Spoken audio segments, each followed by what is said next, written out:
Արդեն երկրորդ անգամ ձայն աշխարհի միջազգային ամենամյա վոկալ մրցույթ փառատոնը Հայաստանում է համախմբում տաղանդավոր երգիչների աշխարհի տարբեր երկրներից։ Այս տարի փառատոնի մրցութային օրակարգից դուրս ծրագիրը ներառում է նաև վարպետության դասեր, որոնք անցկացվում են Վաղո Օհանյանը Ամերիկայից եւ պորտուգալացի Ջոակիմ Կայտանոն։ Այս պահին Կայտանոն մասնակիցներին ներկայացնում է ձայնավարժությունների իր հատուկ մեթոդը, անհամեմատ ընդլայնելով ավանդական դասերի ձևաչափը։ Փառատոնի հիմնադիր նախագահ Մարիամ Շահինյանը փառատոնային գործունեության հարուստ փորձառություն ունի։ Տարիներ շարունակ կազմակերպել եւ անցկացրել է այնպիսի հեղինակավոր փառատոներ, ինչպիսիք են դասական երաժշտության ազգային պատկերասրահ, վերադարձի փառատոնները։ Նոր փառատոնի գաղափարը ծնվել է տարբեր միջազգային մրցույթների ժյուրիներին անդամակցության ընթացքում։ Անունը անմիջապես ծնվեց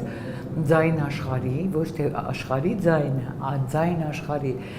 ունի հետաքրքիր գաղափար, որ մենք մեր ձայնն ենք բարձրացնում աշխարհին եւ աշխարհի ձայներն ենք ներկայացնում Հայաստանում։ Այս տարի հետաքրքրությունը առավել եւս ավելացավ, քանի որ տարիքային սահմաններ մենք չունենք սահմանափակում, այսպես ունենք շատ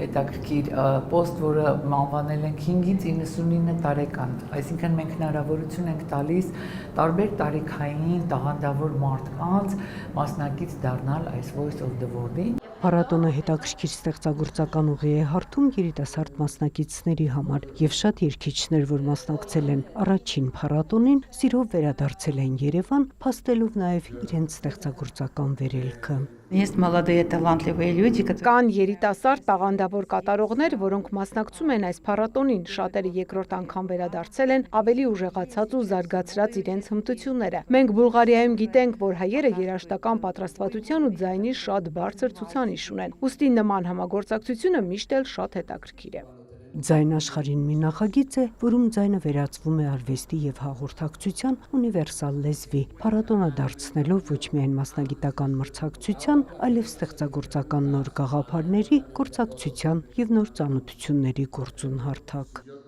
Նոնե Ալեքսանյան, Արտակ Գևորգյան, լուրեր։